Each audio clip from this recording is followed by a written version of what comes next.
بسم اللہ الرحمن الرحیم۔ السلام علیکم۔ دنیا بھر کی طرح ڈنمارک سے بھی المہدی ٹی وی کی ٹیم نے جلوس عاشوراء اور عزاداری کی کوریج کی۔ المہدی ٹی وی ڈنمارک کی ٹیم کی فعالیت کا اندازہ آپ اس سے لگا سکتے ہیں کہ وہ تاریخ عزاداری ڈنمارک کے حوالے سے کوپن ہیگن ڈنمارک میں تمام امام بارگاہوں اور عزاداران کے مختلف زبانوں میں انٹرویوز مکمل کر چکے ہیں۔ اس وقت ہمارے ساتھ موجود ہوں گے قمر علی کیانی۔ آپ نے قائد اعظم یونیورسٹی سے فزکس میں ماسٹرز کیا، 2004 سے ڈنمارک میں مقیم ہیں، اچھے شاعر اور نوحہ خوان بھی ہیں۔ آپ ڈنمارک میں المہدی ٹی وی کے انتہائی فعال رکن ہیں۔ علامہ ناصر عباس، آپ کوپن ہیگن ڈنمارک کے مرکزی ادارہ سینٹر جعفریہ کے خطیب اور عالم دین ہیں، مصباح الدجا یونیورسٹی سے برسوں سے منسلک ہیں۔ حاجی ذکاء الحسن، ماتمی سالار حاجی ذکاء الحسن صاحب کو یہ اعزاز حاصل ہے کہ کوپن ہیگن ڈنمارک میں پہلا جلوس عاشوراء آپ کی کوششوں سے امام بارگاہ کی 4 دیواری سے باہر سڑکوں پر نکالا گیا۔ اس سب کا احوال بھی ان سے جانیں گے۔ سید شیراز، آپ المہدی ٹی وی کے انتہائی ذمہ دار اور قابل فخر ہوسٹ ہیں جو ڈنمارک میں مختلف زبانوں میں عزاداران، بانیان مجالس اور علماء اکرام کے انٹرویوز کے ساتھ ساتھ مختلف پروگرامز کی کوریج بھی کر چکے ہیں۔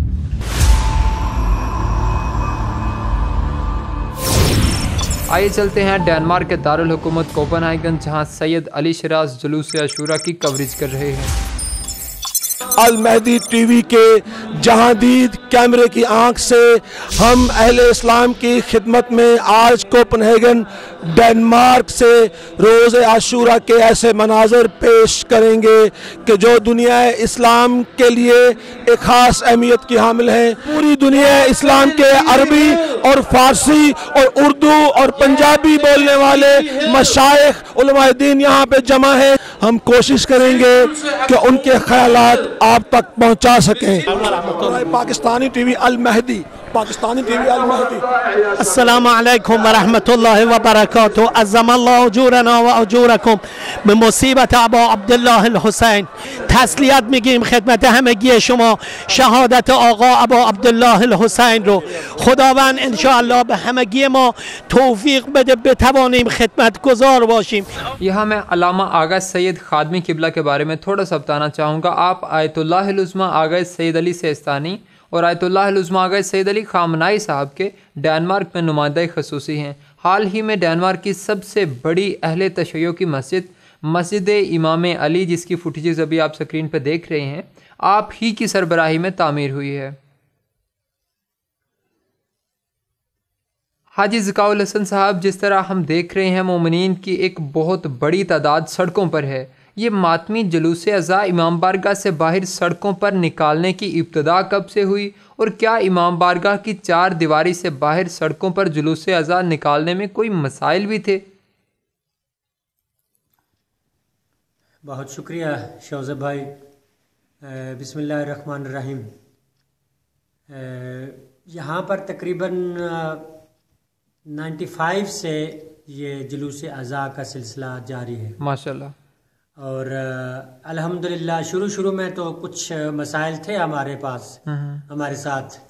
کبھی تو ہمارے اپنے ممبران جو تھے ان کی طرف سے تھے کچھ مسائل کہ یار یہ جو عزاداری ہم کر رہے ہیں سید الشہداء کی، یہاں اس امام بارگاہ کے اندر ہی ہونی چاہیے۔ تو لیکن یہ ہے کہ کچھ مومنین کی ہماری خواہش تھی کہ یہ ایک جلوس کی شکل میں ہم بازاروں میں جائیں، جو سید الشہداء کی عزاداری ہے اس کا مقصد جو ہے ہم دوسروں تک پہنچا سکیں۔ تو اس لیے ہم نے کوشش کی، میری اس کوشش میں ایک مولانا صاحب ہیں کراچی سے، قبلہ سید قاسم رضا جارچوی صاحب، انہوں نے ہمارے ساتھ بہت زیادہ تعاون کیا۔ ایک وقت آیا کہ ہم نے ایک جلوس عزا ہم نے 10 محرم کو برآمد کیا اسلامک سینٹر جعفریہ سے۔ اور پہلا جو ہمارا پہلے سال کا جو جلوس تھا وہ بہت ہی مختصر سا ایریا تھا، اس کے اندر ہم نے الحمدللہ بڑے اچھے طریقے سے لوگوں کو ہم نے سید الشہداء کے بارے میں آگاہ کیا۔ ہم نے پمفلٹ وغیرہ بھی تقسیم کیے جس میں سید الشہداء کی عزاداری کا مختصر ایک احاطہ کیا تھا۔ اور اس کے بعد الحمدللہ یہ ایک سلسلہ چلتا رہا، اور اب الحمدللہ اتنا بڑا ایک جلوس کوپن ہیگن میں برآمد ہوتا ہے روز عاشور اسلامک سینٹر جعفریہ کی طرف سے کہ وہ کئی ہزار کی تعداد پر محیط ہوتا ہے اور بہت لمبا ایک سفر ہے. جو جلوس دن کو 1 بجے 1:30 بجے برآمد ہوتا ہے, 1 اور 1:30 کے درمیان برآمد ہوتا ہے اور 4 اور 5 کے درمیان واپس اپنے امام بارگاہ میں وہ واپس آتا ہے.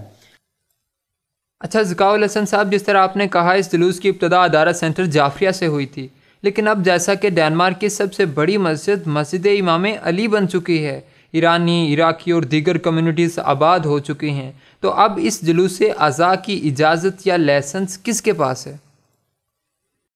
جی شوزب بھائی، مسئلہ یہ ہے کہ ہمارا جو ہے ایک مرکزی ادارہ ہے اسلامک سینٹر جعفریہ کے نام سے.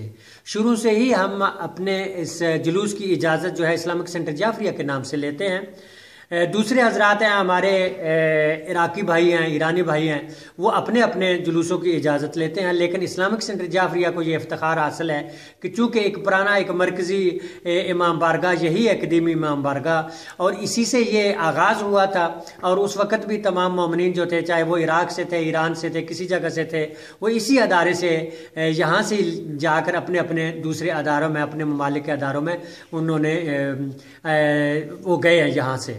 لیکن الحمدللہ یہ ہماری مرکزی حیثیت جو ہے ابھی تک قائم ہے ماشاءاللہ اسلامک سینٹر جعفریہ کی. بہت شکریہ ذکاء الحسن صاحب، آپ نے اپنا ٹائم دیا. اچھا قمر بھائی، میں آپ سے پوچھنا چاہوں گا اس وقت ڈنمارک میں مومنین کے ٹوٹل کتنے ادارے ہیں؟ ڈنمارک میں مومنین کی تعداد کے حوالے سے آپ کو میں یہ اطلاع کروں کہ یہاں پاکستانیوں کے، صرف پاکستانی جو ہمارے مومنین و مومنات ہیں، ان کے تقریباً 5 کے قریب امام بارگاہ ہیں. اچھا، پاکستانیوں کے اداروں کے علاوہ یہاں عرب ممالک کے جتنے حضرات ہیں ان کے بھی اپنی اپنی ادارے موجود ہیں. ایک سب سے بڑی مسجد امام علی، جس کا آغاز ابھی پچھلے مہینے ہی ہوا تھا غدیر کے موقع پہ، وہ ڈنمارک کوپن ہیگن کی سب سے بڑی مسجد ہے مومنین کی. اس کے علاوہ عربیوں کی عرب ممالک کے جو حضرات ہیں ان کا ایک ادارہ صادق، امام صادق کے نام سے، وہ بھی یہاں قائم ہے. اور اس کے علاوہ اور 1-2 ادارے اور ہیں.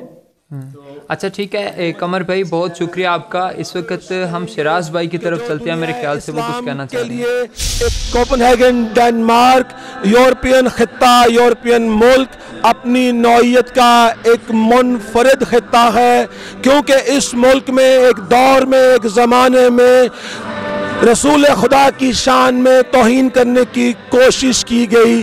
آج فرزندان اسلام، دختران اسلام کوپن ہیگن کی شہروں اور گلیوں میں لبیک یا حسین کی آواز بلند کرتے ہوئے ناموس رسالت، عاشقان رسالت کے زندہ و جاوید قوم کی حیثیت میں، زندہ و جاوید قوم کی شکل میں سچے عاشقان ناموس رسالت کے محافظ ہونے کا ثبوت دے رہے ہیں. ماشاءاللہ، الحمدللہ المہدی ٹی وی کی ٹیم سے میرا بہت قریب کا ایک تعارف موجود ہے، اور میں ان افراد کی صلاحیت کا اقرار کرتا ہوں کہ مالک ان افراد کو جو صلاحیت عطا کی ہے، اس صلاحیت کو ہماری قوم جو ہے وہ حقیقتاً سمجھ سکے.